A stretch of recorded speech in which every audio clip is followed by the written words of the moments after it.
Te invitamos a unirte a la comunidad de En Perspectiva. Podrás acceder a beneficios exclusivos, vivos para intercambiar con Emiliano, Romina e integrantes del equipo. Newsletters especiales. Bonificaciones en productos y servicios. Y sobre todo, estarás apoyando nuestro periodismo profesional e independiente. Te invitamos a unirte a la comunidad de En Perspectiva. Volvemos a la mesa de este viernes, que es 16 de octubre de 2020. Estamos con Susana Mangana, Juan Grompone, Alejandro Abal, Gonzalo Pérez del Castillo. Uruguay votó en contra del ingreso de Cuba al Consejo de Derechos Humanos de Naciones Unidas. La resolución, de todos modos, fue aprobada por mayoría. El periodista Nelson Fernández informó este miércoles a través de Twitter que Uruguay votó en contra de la candidatura de Cuba, pese a que existía un compromiso del gobierno anterior, del gobierno de Tabaré Vázquez, para apoyar el ingreso de La Habana. Según el periodista, el Ministerio de Relaciones Exteriores consultó al presidente Luis Lacalle Pou sobre qué postura tomar y este dio instrucciones para votar de forma negativa a esa entrada de Cuba. En la votación de los 15 nuevos miembros del Consejo de Derechos Humanos, que tuvo lugar el martes, la mayoría de los candidatos tenía su plaza prácticamente asegurada porque no tenían competidores. Cuba se presentaba sin contendientes junto a México y Bolivia para ocupar las 3 plazas vacantes previstas para el Grupo de Latinoamérica y el Caribe. Pese a ello, la opositora cubana Rosa María Payá y la ONG Human Rights Watch urgieron el viernes pasado a la comunidad internacional a que se votara en contra de su candidatura. Bueno, además de Cuba, también ingresaron al Consejo de Derechos Humanos de la ONU Rusia y China, 2 países que suelen recibir cuestionamientos en esta materia. Ni Moscú ni Pekín tuvieron competidores dentro del grupo de países de Europa Oriental y el bloque Asia-Pacífico. A ver, empecemos con Gonzalo, que creo va a poder explicarnos un poco este tema de Naciones Unidas, votaciones, comisiones, en este caso Consejo de Derechos Humanos. Sí, bueno, yo creo que este tema es uno de los temas que está socavando las bases del multilateralismo, lamentablemente. Yo creo que nosotros pretendemos que esto se maneje y los organismos internacionales y sus autoridades sean elegidas en la forma más justa y democrática. Se han inventado todo tipo de mecanismos para que esto sea así. En el caso de la Comisión de Derechos Humanos también. ¿Qué es lo que decís que está socavando el multilateralismo? ¿A qué práctica te estás refiriendo? Quiere decir que da resultados nefastos. Es decir, la forma en que se eligen las autoridades, y no me refiero incluso a los directores regionales de las agencias especializadas de Naciones Unidas, todo termina siendo un comercio de votos. Es decir, yo te voto a ti acá y tú me votas a mí allá, entre cancillerías. Yo tengo un candidato para la UNESCO, entonces yo te doy el voto a ti, tú me das para el voto para que un uruguayo vaya, yo que sé, a la UNESCO, y entonces yo te lo doy a ti para lo que sea. No importa, porque es un tráfico de votos. Y termina en estas cosas insólitas. Pero, por ejemplo, en el caso de América Latina, en la Comisión de Derechos Humanos hay, creo que son 8 o 9 puestos. A ver, déjame ver, 1, 2, 3, 4, 5, 6, 7, 8 plazas. Ahora se estaban retirando Perú, México y Chile. Entonces quedaban 3 plazas para América Latina. Eso está aceptado. Es decir, las demás regiones respeta, ¿qué cosa? Lo que el GRULAC, que es el Grupo de la América Latina y el Caribe, propone como los 3 candidatos para América Latina. Entonces, si el GRULAC, es decir, el Grupo de América Latina y el Caribe, propone esos 3 candidatos y hay 3 plazas, los demás países simplemente los votan. ¿Por qué? Porque esperan que América Latina haga lo mismo con los candidatos que ellos proponen. Ahora, ¿qué pasó en el GRULAC? El GRULAC propuso a estos 3, a Cuba, a México y a Bolivia, que fue un compromiso y esos tres candidatos fueron votados. Esta es la mejor forma de elegir a miembros calificados que tienen bajo su responsabilidad el supervisar los derechos humanos en el mundo. Absolutamente no, absolutamente no. Incluso porque en una segunda intervención les explico cómo está conformado el GRULAC, lo cual complica todavía más la cosa. Bueno. Pero les largo eso para empezar. Sí, para empezar estuvo bien. ¿Quién sigue? ¿Quién toma la posta? Juan. Bueno, a mí no me sorprende esto porque creo que el problema de fondo es que la gobernanza de las Naciones Unidas necesita una gran renovación. Es decir, las Naciones Unidas están por cumplir 75 años y se nota todo lo que ha cambiado el mundo en esos 75 años. De modo que creo que el problema urgente es cambiemos esta organización y organizámosla de otra manera. Pero en segundo punto, el problema de los derechos humanos es un problema bastante difícil, ¿no? Me imagino que China o Rusia, que han sido en el pasado campeones de violar los derechos humanos, pueden ver con alegría que Cuba, que en realidad ha sido mucho menos violador de los derechos humanos. Cuando digo mucho menos violador, digo en números simplemente. Es decir, contra los decenas de millones de muertos que han ocurrido en Rusia o en China, Cuba debe tener una cuenta mucho menor. De modo que yo creo que todo esto habla a las claras de que el multilateralismo de hace 75 años está caduco. Hay que cambiarlo. Sí, y ahora Susana también quería intervenir. Sí, quería intervenir. ¿Se me escucha bien ahí? A mí me parece, efectivamente, yo concuerdo con Juan y con Gonzalo. Esto debilita, pero además desalienta, y sobre todo hay muchas personas jóvenes que no entienden cómo puede ocurrir esto en órganos de Naciones Unidas. Una organización que siempre he dicho que estamos mal con ella, pero estaríamos mucho peor sin ella. Entonces, realmente, el debilitar ahora, ingresando, no ya Cuba solo, sino que es cuestionar qué hace Rusia dentro, qué hace China cuando está persiguiendo, hostigando hace décadas, por ejemplo, a la etnia y a la comunidad uigur, es decir, los musulmanes de Xinjiang. Sabemos de esos centros de reeducación, dicen los chinos, que son centros de detención forzosa de la etnia musulmana de Xinjiang, y tantas otras violaciones graves, ¿no? También en materia laboral, derechos laborales, sobre todo, de la población china. Con lo cual, es un chiste casi que Arabia Saudí, otro país que quedó fuera en esta oportunidad, pero que pretendía entrar a ese Consejo de Derechos Humanos. Por tanto, yo creo que lo que se está demostrando es que realmente urge esa reforma para que siga teniendo vigencia Naciones Unidas y que realmente este mundo en el que ya estamos, que no es mañana, sino que es hoy, donde hay un debilitamiento también del multilateralismo, producto de las acciones de presidentes como el propio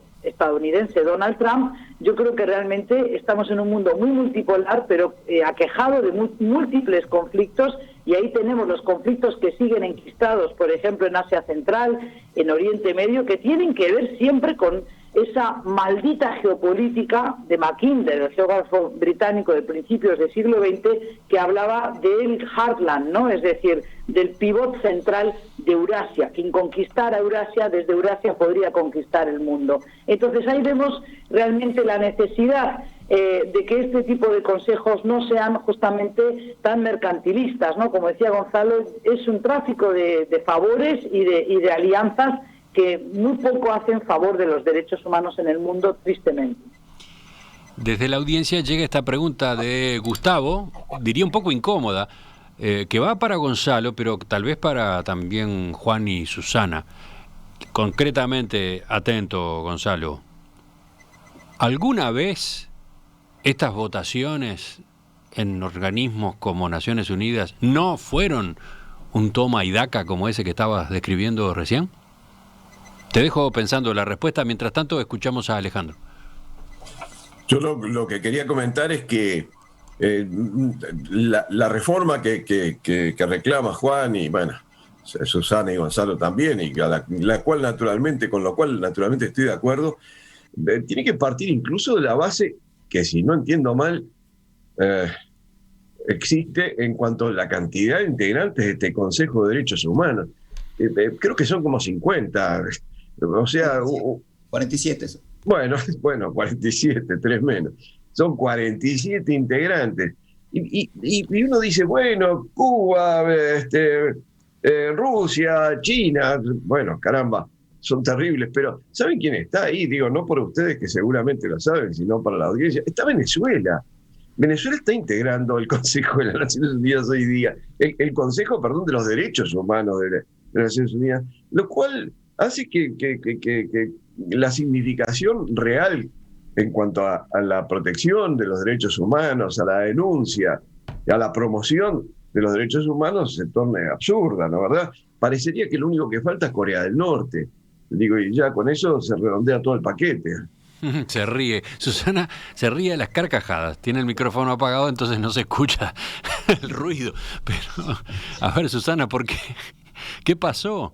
Porque claro, es lo que yo decía, es un mal chiste de mal gusto y justamente pierde toda significación. Es más, este tipo de votaciones, recuerden que hace muy poquitas semanas tuvimos un lío de órdago aquí en Uruguay por una votación similar, ¿no? Con la Cancillería de Uruguay y luego las colectividades judías en Uruguay, Israel protestando. Entonces se convierte en una tranca justamente para lo que queremos, que es una mejor, más fructífera cooperación internacional entre los países. Recordemos cómo surgió Naciones Unidas después de una Segunda Guerra Mundial, ¿no? La catástrofe que significa toda guerra. Y este tipo de tráfico de influencias, de lobby, al final resulta eso, finalmente no ayuda a la causa de este Consejo, que se supone que es preservar, velar, vigilar que se cumpla con los derechos humanos mínimos en todos los países, y acaban, como dice Alejandro, faltaba Corea del Norte y apaga y vámonos. O sea, es el chiste que después personas mucho más jóvenes, sin esa memoria histórica y sin ese bagaje cultural, me preguntan en una clase, ¿y para qué sirve Naciones Unidas, profe? Y una tiene que andar ahí cada vez más haciendo un maquillaje semántico para explicar por qué todavía sigue siendo válido el organismo, pero no... Qué notable, qué notable. Mientras estabas hablando llegó este mensaje de Gonzalo, que lo que pregunta es que alguien me explique para qué sirven las Naciones Unidas. A ese punto llega la confusión o la contrariedad. Varias manos están levantadas, pero Gonzalo tenía que contestar una pregunta, bueno, y además había dejado pendiente la segunda parte de su intervención inicial. No, claro, yo creo que Gustavo, creo que se llamaba el primer oyente, sí, tiene toda la razón. Siempre fue así. Naciones Unidas se basa en los países son soberanos, todos los miembros son soberanos y todos los miembros tienen un voto, porque supuestamente es democrático. Esa es la forma democrática de proceder. En el caso del Consejo de Seguridad, y mucha gente protesta por eso, hay un filtro. Y como las decisiones del Consejo de Seguridad son vinculantes, ahí los 5 miembros permanentes dicen, no, esto va y esto no va. Punto. Pero a la gente no le gusta eso, porque lo consideran una interferencia con la democracia. Ahora, yo le pregunto a Gustavo, y no por polemizar, porque tiene toda la razón del mundo, que me dé una idea de cómo mejorar esto, porque a todos nos gustaría mejorar esto. ¿Cómo podemos hacer para que las elecciones a estos cuerpos internacionales sean mejor? Pero ¿quién juzga si es que Cuba, Rusia, China, Venezuela, Uruguay tienen el mérito para ser miembros o no de la Comisión de Derechos Humanos? En las Naciones Unidas la respuesta es los demás países. ¿Qué respuesta me das tú? ¿Cuál es mejor respuesta que esa? Que haya un grupo de gente que examine y haga pasar exámenes a los países. Es decir, una autoridad supranacional. Todo esto es muy relevante porque se está discutiendo y la gente dice, y el segundo, mi tocayo Gonzalo, que también pregunta qué hizo las Naciones Unidas. Mi querido amigo, las Naciones Unidas nos dio 75 años de enormes avances en la humanidad, como nunca se ha visto en la historia de la humanidad, en términos de libertades y de derechos y de respeto a los derechos humanos, durante 75 años. Ahora sí, hoy día está obsoleta, como decía Juan, no refleja más las realidades geopolíticas del mundo de hoy. Eso es absolutamente claro. Tenemos que mejorarlo. Hay 2 teorías. Borremos todo y empezamos de cero, porque la realidad de hoy es tan distinta de la posguerra que empezamos de cero, porque hay tantas cosas que arreglar que mejor empezamos de cero. Y hay otra que dice, un poquito más conservadora, dice, Así como las Naciones Unidas nace del fracaso de la Liga de las Naciones, nosotros tenemos que aprender de los 75 años de Naciones Unidas para tratar de corregir aquellas cosas que no funcionaron bien y que no funcionan bien, pero no tirar al tacho todo lo que se conquistó. Preguntarle a las distintas religiones, etnias, a las mujeres, a los niños, cuánto se ha avanzado en cuanto a sus libertades y sus derechos y el respeto a sus personas por estas cosas que se trabajaron en el ámbito de Naciones Unidas. Ha sido maravilloso lo que Naciones Unidas ha construido. Desde la audiencia... ¿Cómo se hace para mejorar esto? Ese es el problema. Yo iba a hacer la descripción del Gulag, pero si me dan el tiempo la hago, si no, les devuelvo la palabra. Ahora te doy de vuelta la palabra. Intercalo a otro oyente, Marcos, que plantea otra pregunta incómoda. ¿Cuál es el criterio de Uruguay? ¿Votó en contra de Cuba? Bien. ¿Debió votar en contra de Rusia y China también? ¿O no? Te dejo pensando también, Gonzalo, y voy a quienes querían hablar. Alejandro primero. No, Juan, perdón, era Juan. Juan. Adelante. Yo creo que sí, que es necesaria una reforma, y yo creo que hay que pensar que en el momento que se crearon las Naciones Unidas, que fue al finalizar la Segunda Guerra Mundial, había muy pocos países. Es decir, lo que pasó después, inmediatamente de la Segunda Guerra Mundial, fue la descolonización. Y entonces, en un mundo en que tenía 30 países, pasó a tener 200. Pero gran mérito, Juan, anotarlo de paso. ¿Qué te gran parece? Mérito de la Segunda Guerra Mundial, no de las Naciones Unidas. En fin. ¿La descolonización? La descolonización fue un gran mérito de la Segunda Guerra Mundial, no de las Naciones Unidas. Pero no es el tema. Entonces, yo lo que creo es que la primera cosa que hay que revisar es el concepto de país. Es decir, no es posible... Cuando había pocos países, las cosas tenían sentido. Ahora que hay 200, no tiene sentido. Y sobre todo porque no tiene sentido que un país tenga 1.500 millones de habitantes y otro tenga 200 habitantes. Como hay islas del Pacífico que integran a las Naciones Unidas y tienen el mismo voto que China o que India, ¿no? Es decir, eso es un primer problema. Ahí hay un desequilibrio que no puede ser. El segundo problema que tienen es el inmortal colegiado. No me voy a cansar de criticarlo. Es decir, ¿por qué los organismos tienen que ser colegiados? ¿Por qué tienen que representar a todos los países? ¿Por qué tienen que ser un entente entre varias cosas? Es decir, creo que esos dos factores son los que hay que corregir. No es fácil, pero hay que corregir la desigualdad entre los países, que los países no tengan todos el mismo peso y que los organismos no sean colegiados. Mirá la cara de preocupado que tiene Gonzalo. Es que bueno, dame una solución mejor. Dame una solución mejor. ¿Qué hacemos? Esa es la pregunta de Gonzalo hoy. Los países votan y después vos calificás los votos de los países. El voto de Uruguay vale 5, el voto de Venezuela vale 8, el de Argentina vale... Porque en función de la población, de la riqueza, de tu comportamiento en derechos humanos, de tu escolaridad, de tu transparencia. ¿Quién califica, Juan? ¿Quién es el que está calificado para decir cuánto vale? Si me das un par de... Lo que se hizo fue un país, un voto, porque son todos países soberanos y las decisiones no son vinculantes, las de la Asamblea General. Y después pasa en el caso del Consejo de Seguridad, pero que todo el mundo lo critica como la cosa más poco democrática de Naciones Unidas, es que haya 5 miembros permanentes que al final son los que mandan. Gonzalo, es lo que todo el mundo me critica de Naciones Unidas. Lo que critica es el veto. Gonzalo, le estabas planteando preguntas a Juan y Juan quería contestar, pero no lo dejaba contestar. Dale, Juan, ahora yo te protejo en el uso de la palabra. Yo creo que lo que se critica del Consejo de Seguridad es el veto de los ganadores de la Segunda Guerra, que es otra cosa. Sí. Eso es un problema. Pero si me das hasta el fin de semana que viene, yo te hago una carta a las Naciones Unidas. Por favor, es un problema que hay que discutirlo. Hay que hasta el fin del siglo, si querés. Si me permitís, está envalentonado, Juan. Una corrección a Juan. Sí. Nosotros fuimos ganadores de la Segunda Guerra Mundial. No te olvides de eso. Por eso fuimos ganadores y por eso integramos originalmente las Naciones Unidas. Tuvimos que declarar la guerra para poder integrar las Naciones Unidas. 2 meses. Y bueno, y la ganamos. Es decir, somos de los que ganamos la Segunda Guerra Mundial. Bueno, es una broma, pero es verdad. Increíblemente es verdad. Porque para integrar las Naciones Unidas originariamente se requería haber estado al lado de los triunfadores. Y bueno, ahí estuvimos.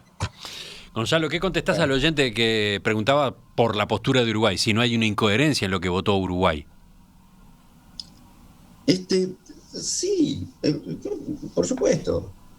Por supuesto que sí. Desde el punto de vista valorativo, por supuesto que sí. Si tú estás en contra de los países que violan sistemáticamente los derechos que consagran la Carta de los Derechos de los Humanos, yo creo que Rusia, China y Cuba, de los 30 artículos que tiene, creo que deben cumplir con 2 o 3 y no cumplen con los otros 27. Entonces, desde ese punto de vista valorativo, sí. Ahora, ¿cómo se elige esta gente? Vuelvo a la mecánica del asunto, porque ¿qué tiene que hacer Uruguay? Nosotros tenemos un grupo, es decir, estos 47 miembros se reparten, nuevamente, Juan, geográficamente, por más de que no todas las regiones tengan la misma población ni la misma riqueza, se reparten. A América Latina nos corresponden 8 cargos. Los demás países le dicen a América Latina, propongan ustedes los candidatos, pónganse ustedes de acuerdo, cuáles son los 3 candidatos que ustedes quieren nombrar. Uruguay participa de ese GRULAC y de ese GRULAC sale que los 3 candidatos, por equilibrios, como sea, son Cuba, México y Bolivia. Entonces, eso es lo que decidió el grupo latinoamericano. Eso es lo que va a la Comisión de Derechos Humanos. Después, ¿qué es lo que Uruguay quiere? Si no quiere votar a Cuba, todo el derecho de no votarlo. Pero esa es una forma de decidir las cosas. ¿Qué forma mejor hay? Es decir, ¿cómo hacemos para mejorar eso? Ahora, rápidamente les digo, el GRULAC son 33 países, de los cuales 13 son islas caribeñas que fueron colonias inglesas. Después está Haití, que va por cuenta propia. Después están Brasil, que no le hace caso a nadie, hace lo que se le da la gana, y México, que es 3/4 de lo mismo. Y después están los otros. Es decir, llegar a un consenso en el GRULAC no es sencillo. Y después está el trípode de Cuba, Nicaragua y Venezuela, que tienen mucha influencia y muchos votos de esos países del Caribe. Una duda que plantean Entonces, desde la audiencia. reunión, ¿El voto es secreto en estas elecciones? Sí. ¿Es secreto? Sí, pero los candidatos van elegidos por el GRULAC. Uh-huh. Y después tú podés no poner Cuba.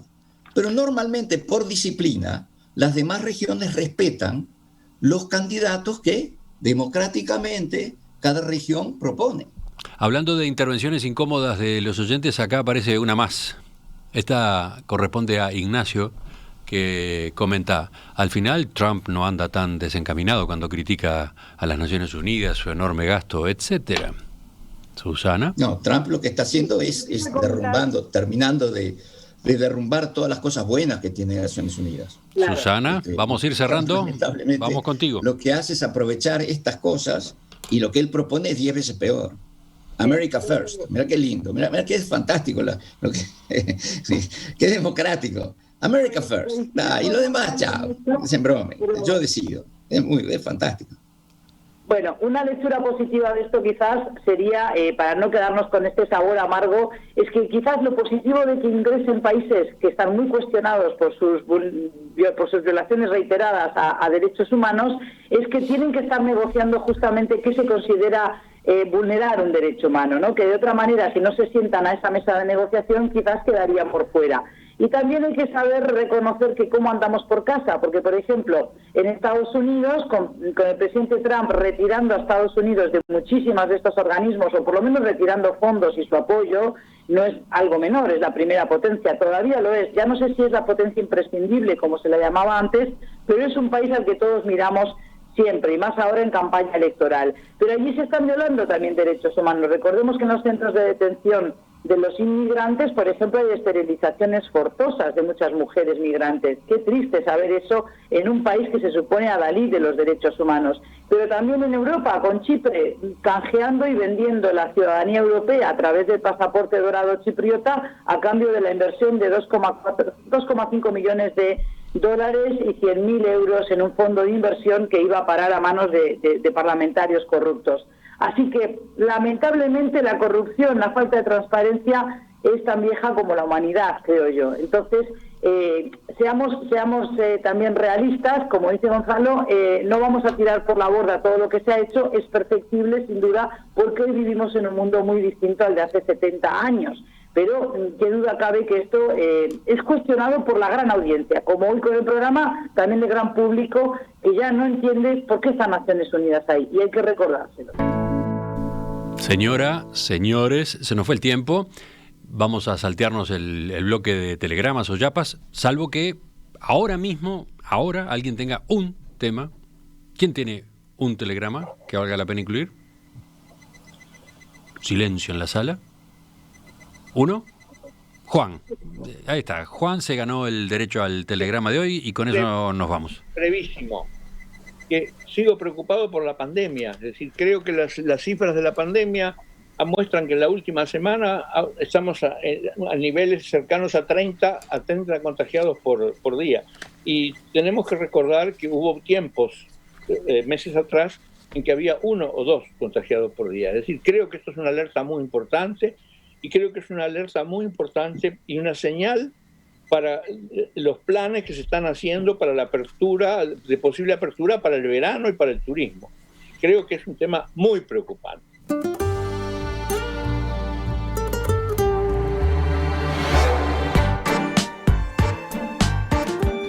Susana Mangana, Alejandro Aval, Juan Grompone, Gonzalo Pérez del Castillo, gracias a los 4, gracias por la participación en otra de las tertulias de los viernes.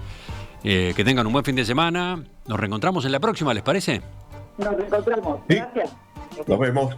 Una sonrisa, Gonzalo, a ver, una sonrisa. Ya está, ya terminamos con Naciones Unidas. Todo lo que me dijeron. ¿Cómo? Con todo lo que me dijeron, ¿cómo querés que sonríe? Gonzalo, el tema es diluir en 47 los malos es muy fácil. Si fueran nada más que 7 u 8 los que integraran el Consejo, sería seguramente mucho más selectivo, porque quedaría mucho más en evidencia casos, yo qué sé, como el de Venezuela, por ejemplo. Bueno, un abrazo para todos El tema es cómo. y hasta la próxima, la semana que viene.